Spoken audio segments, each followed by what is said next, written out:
নমস্কাৰ। মোৰ নাম মঞ্জুৰা খাতুন, মোৰ হাজবেণ্ডৰ নাম আজাদ আলী, গাঁও গুলেজা। ক্ৰম শ্ৰদ্ধাৰ 25 নং পাকা বেতবাৰী সমষ্টিৰ অন্তৰ্গত 7 নং বেকী জিলা পৰিষদৰ ৰাইজ আৰু সমাজলৈ মোৰ আন্তৰিক শুভেচ্ছা জ্ঞাপন কৰিছোঁ। মই মঞ্জুৰা খাতুন অসম পঞ্চায়ত নিৰ্বাচনৰ ভাৰতীয় জাতীয় কংগ্ৰেছৰ তৰফৰ পৰা 7 নং বেকী জিলা পৰিষদৰ সদস্য পদৰ টিকেট প্ৰত্যাশী। যদি ভাৰতীয় জাতীয় কংগ্ৰেছ দলে মোক টিকেট প্ৰদান কৰে তেন্তে মই 7 নং বেকী জিলা পৰিষদৰ সদস্য হিচাপে প্ৰতিদ্বন্দ্বিতা কৰিম।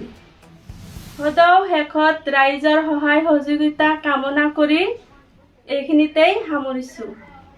ভাৰতীয় জাতীয় কংগ্ৰেছ জিন্দাবাদ। আগন্তুক অসম পঞ্চায়ত নিৰ্বাচনৰ 25 নং পাকা বেতবাৰী সমষ্টিৰ অন্তৰ্গত 7 নং বেকী জিলা পৰিষদৰ সদস্য হিচাপে মই গাঁওবাসী হিচাপে মঞ্জুৰা খাতুনক টিকেট দিয়াৰ কাৰণে আমাৰ ভাৰতীয় জাতীয় কংগ্ৰেছৰ বিষয়ববীয়াসকলক কৰজোৰে অনুৰোধ জনাইছোঁ। যোৱাবেলি আমাৰ 9 নং হালধীয়া জিলা পৰিষদৰ সদস্য হিচাপে আমি আমাৰ শামছুল বাই ডাঙৰীয়াক যেনেকৈ শিকাইছোঁ, এইবেলিও আমি আশা ৰাখিছোঁ যাতে মঞ্জুৰা খাতুনক টিকেট প্ৰদান কৰে আৰু ভৱিষ্যতত আমি তাইক আগুৱাই লৈ আমি যথেষ্ট পৰিমাণে সহায় সহযোগ আগবঢ়াই যাম।